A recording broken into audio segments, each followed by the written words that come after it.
If you have ongoing exposure to controlling people, it's a virtual certainty that you're going to experience blurry boundaries, which is why I've created the extensive online course called This Is Me, Establishing Boundaries with the Controllers in Your Life. There's a link below that will give you all of the details, and I hope that you would find it therapeutic.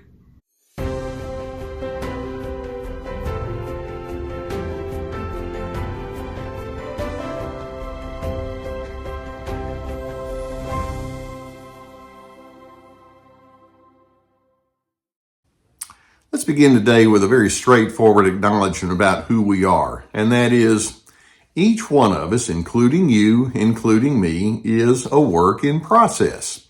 No one can accurately state, I'm a finished product.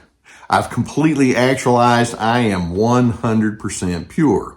Every one of us has some things from the day we were born to the day we die that need to be improved and built upon in a more positive kind of way. And healthy people embrace that.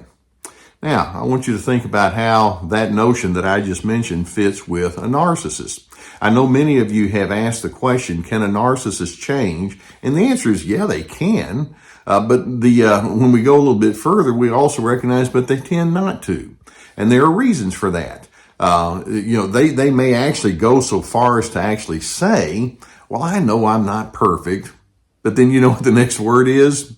But. I know I'm not perfect, but neither are you. Or I know I'm not perfect, but I'm doing a whole lot better than most people. Or I know I'm not perfect, but I don't know what you're getting at, but you're not going to take pot shots at me if that's where you're going. And so they have these qualifiers, but the bottom line is they don't want to admit really that they have a real need for change. Their self-absorbed false narrative cannot allow them to go into any space of sincerity that says, I have some need for work to do on the inside of my character. Now, why is that? Let's take a look at some reasons that narcissists tend not to change. The possibilities are there, but here's why they tend not to. And I'm going to go through 7 different possibilities or explanations for this. First and foremost, when we look at the pattern of narcissism, we realize that these individuals are held prisoner by their own God complex. These individuals work very hard to present themselves as above and beyond the regular folks out there. If there's somebody that has the highest authority, the God mindset, well, wouldn't you know, it happens to be me. God needs to consult me, by the way. And some of them actually are religious, and they tend to look at their religion from that angle. Some of them are not religious at all, but in doing so, it's like, well, the bottom line is my black and white authoritarian thinking, that's pretty good. We need to stick with that. And so not only do they hold on to that, but they're bound by it. They back themselves into a corner of proclaiming that they have the highest authority and they are the utmost purveyors of truth, to the extent that they close themselves off to any other kind of way of thinking. They become imprisoned by that kind of authoritarian thinking. Now, a second reason that narcissists tend not to change is, plain and simple, they're addicts. Now, when we think of addicts, we can think of people that are tied to drug addictions or alcohol addictions and things like that. Narcissists, although they may have those kind of addictions, their addictions go beyond that. You've heard me use the term narcissistic supply before. When we talk about narcissistic supply, what we're talking about is the craving that narcissists have for you to give them all sorts of addictive kinds of ingredients that would feed their fragile ego. They are addicted to you giving them supply for admiration, or they're addicted to you giving them the proclamation that they are the best, or they're beyond reproach, or they're infallible. They're addicted to that kind of thinking. They must be special and unique, and they must be better than any other alternative that you might want to go after. And in their addiction, they have to have more and more and more reinforcement. That's part of the definition of addiction, to keep themselves afloat emotionally and psychologically. And until they can say, that's something that's driving me, that's something that's an inappropriate a force in my life, they can't get beyond that, and they can't adjust. A third reason that narcissists tend not to change is their emotions are not at all balanced by insight. Now, what I mean by that is every one of us has all sorts of moods, whether it's anger or anxiety or discouragement or impatience or feeling perplexed. And when those emotions show up, what we can do is sit down and say, let's figure out what this means. Let's figure out what's behind this and what sorts of thinking this represents and goals or expectations or disappointments. And let's work this out in a very clear kind of way. Narcissists, when they have their moods or their emotions, they're very impulsive with it, and they just tend to run with it. And when you say, let's reason about it, it's like, there's no reason about it. Just do what I tell you to do, so I'll quit feeling this way.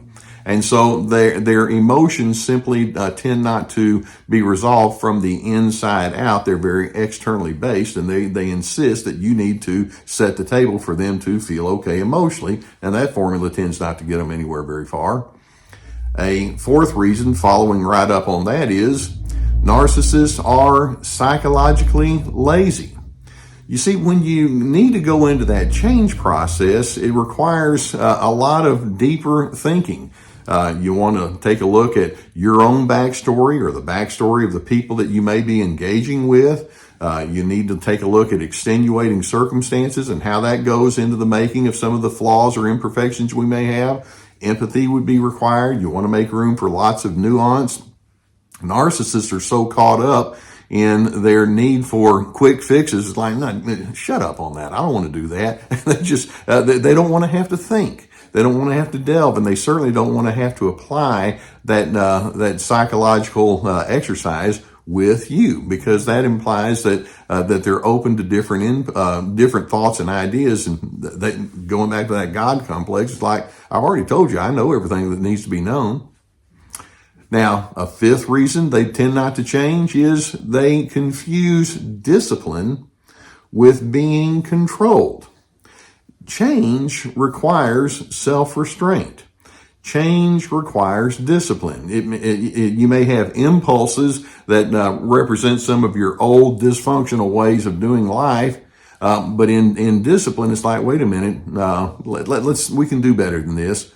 But a narcissist, when they know they're being required to have that self-restraint or discipline, they're thinking, nobody tells me what to do. And you're over there thinking, no, that's not what we're talking about. We're just talking about knowing when to say no to yourself or when to adjust towards things that are more appropriate in the greater good.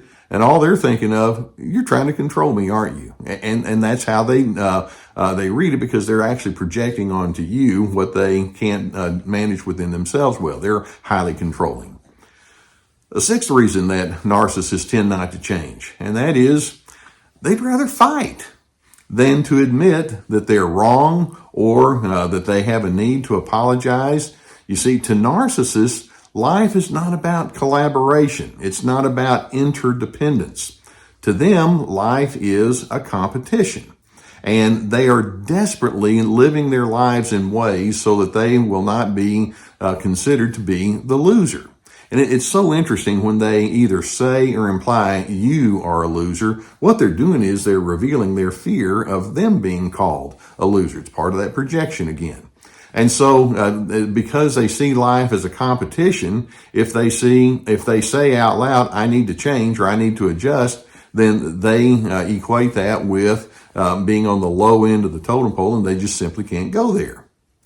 And then a seventh reason that narcissists tend not to change is they don't really have any conception of what we would call transcendence.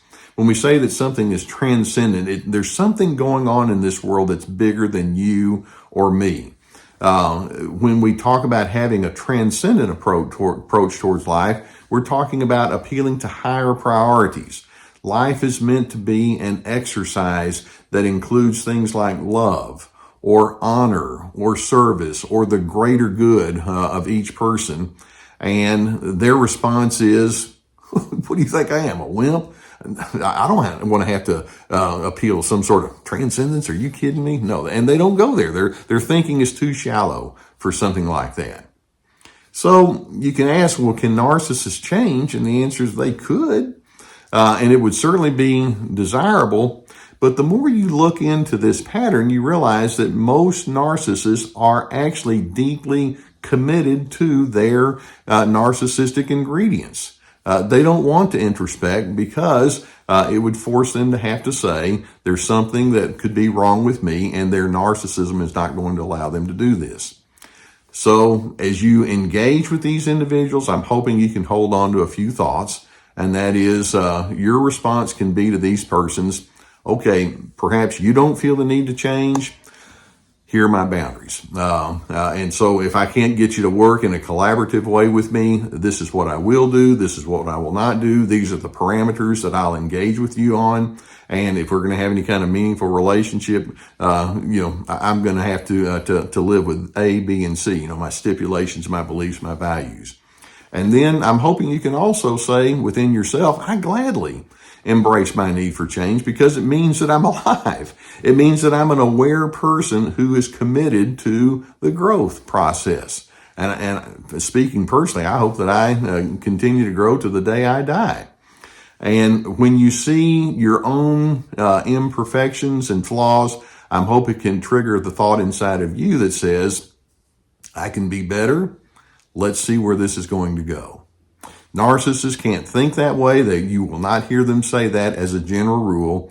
And in their unwillingness to change then, what it means is they're either going to stay stuck in their own simplistic ways of thinking, or they're just going to go backwards into more and more childlike ways of thinking. Any way you look at it, that's not appealing. I'm hoping you can be committed to the growth process, even if that person in front of you says, no way. That becomes their loss. I hope videos such as this can give you some good food for thought. Gus slept through another one. If you've not already hit that subscribe button, I would encourage you to do so, and we'll have more videos. There's a notification bell. We'll have more videos coming towards you because I'm hoping I can help you understand this element of human nature. Many times when you go through something like this and you realize what you're up against, it can prompt a need for some therapy, and we have a sponsor who can help you. Down below our video is a link that would take you to online therapy. And if that's something that you feel that you could use, I would strongly encourage you to do that. Obviously, me being a therapist, I've referred people to other therapists for my entire career. And so take advantage of that if the need presents itself. And so just make sure that you practice self-care. In addition, I have my courses. This is me and Free to Be. One is about setting boundaries. The other is about finding yourself despite the controllers in your life. Multiple videos and teaching elements and questions that go along with it. It's quite a bit of work, but I think would be highly therapeutic for you there. And in addition, we have resources such as my books and others down below the video. All right, it would be so nice if narcissists could start with that assumption that says, I know I need to change, I can do better. They typically don't.